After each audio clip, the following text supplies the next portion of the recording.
mengatakan bahwa lapar itu menimbulkan keresahan. Jadi kenapa terjadi kekacauan? Karena lapar. Alladzi at'amahum min ju'in wa amanahum min khauf. Allah yang memberikan makan sehingga hilang rasa lapar, dan Allah berikan rasa aman sehingga hilang rasa takut. Makan kaitannya dengan aman, takut kaitannya dengan lapar. Makanya kenapa kota Makkah itu menjadi baladan aminah, karena Allah berikan rezeki yang berlimpah di sana, makanya aman. Nah, kalau daerah ini semuanya berlimpah, insya Allah aman. Tidak ada terjadi keributan atau kericuhan. Tapi itu kaidah umum. Bagi orang iman atau bagi seorang muslim, lapar itu justru menciptakan banyak prestasi, dan sejarah membuktikan itu. Dan kalau ada waktu di lain kali kita akan bahas itu.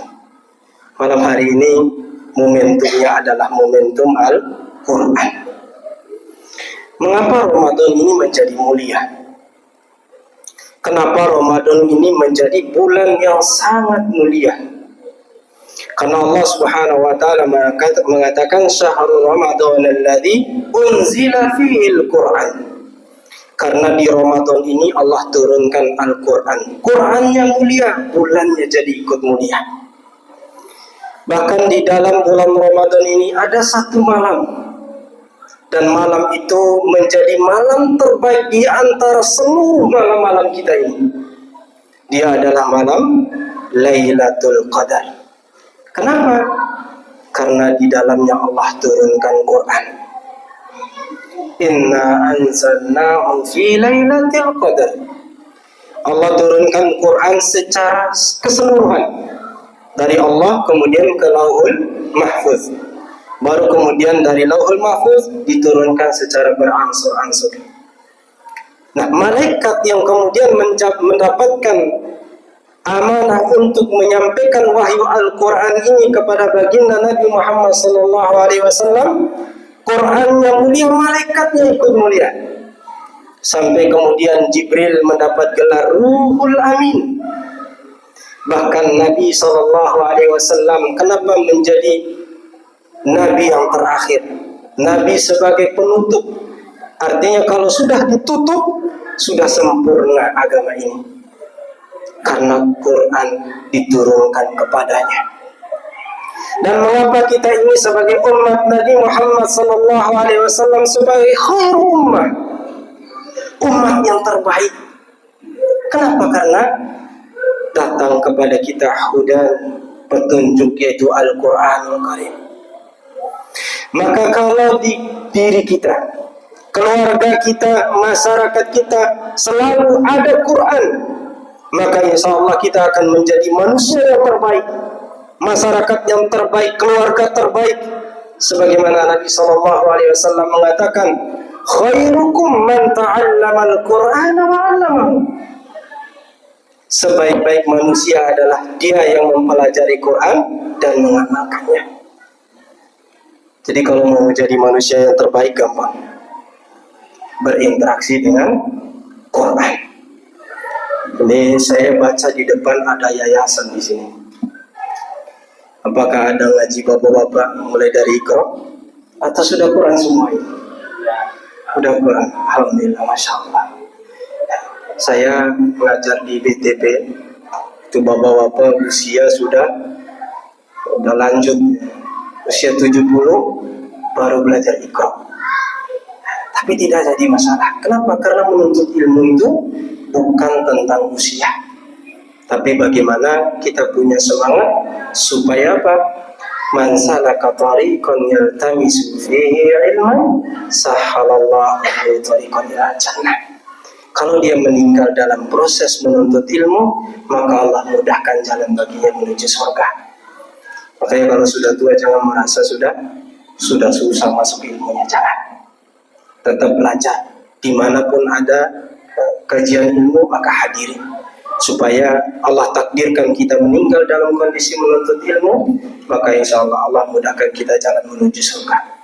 Jemaah yang dirahmati Allah Subhanahu wa taala, malam hari ini saya akan membacakan syair dari Ahlul Quran. Bagaimana seorang Ahlul Quran di kalangan sahabat, yaitu Abdullah bin Mas'ud. Beliau mengatakan, "Inna hadzal Quran ma'dubatullah."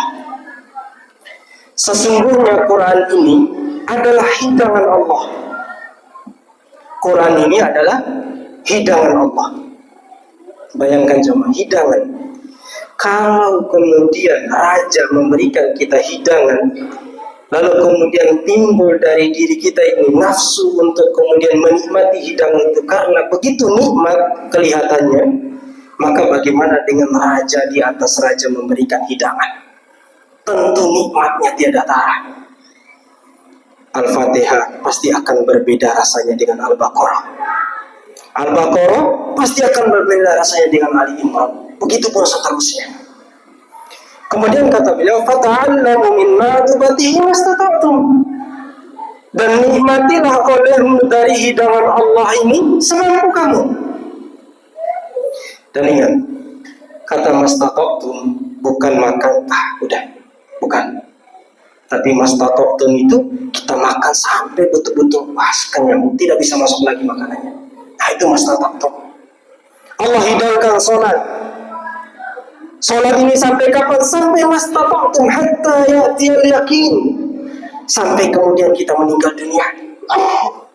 Kalaulah kita kemudian kondisi sakit, tetap menikmati sholat dengan duduk kalau tidak bisa berdiri, sambil berbaring kalau tidak bisa duduk, dan kalau tidak bisa bergerak sama sekali, maka disolatkan. Mastata'tum. Allah hidangkan Ramadan, Allah hidangkan sedekah, Allah hidangkan puasa, supaya kita mastata'tum, kita nikmati. Sampai kemudian betul-betul kita tidak bisa mampu lagi. Kalau ada di antara kita mungkin sibuk bekerja, pulang malam tidak mampu untuk menikmati hidangan Allah yang namanya tahajud, maka nikmatilah hidangan Allah dengan tilawatil Quran. Nikmatilah hidangan Allah dengan 1000, 2000 kita untuk bersedekah. Kalau memang kita tidak mampu, maka mastata'tumnya adalah senyum kepada saudara kita supaya ada nilai sedekah. Nah, itu namanya mastata'tum. Bukan berarti wah saya sakit. Karena ayat sudah mengatakan, wa in kuntum mardu aw ala safarin fa iddatun min ayyamin ukhra. Kalau sakit sedang perjalanan, ya udah enggak usah puasa. Padahal cuma dari sini ke Bogor, itu pun enggak jalan kaki. Itu bukan mastata'tum namanya. Yang namanya mastata'tum, kita usaha dulu sampai pada titik di mana kita sudah tidak kuat. Ya. Ayat itu kenapa diperbolehkan kita kemudian tidak berpuasa dalam kondisi sakit atau menjalankan safar? Dulu safar itu jalan kaki. Kita hari ini duduk tidur sampai. Tidak ada alasan kemudian untuk kita tidak berpuasa. Kemudian Abdullah bin Mas'ud melanjutkan syairnya, wa inna hadzal Qur'an hablullah. Dan sesungguhnya Quran ini adalah talinya Allah. Artinya ketika kita ingin terus bersambung koneksi dengan Allah, maka Quran ini solusi.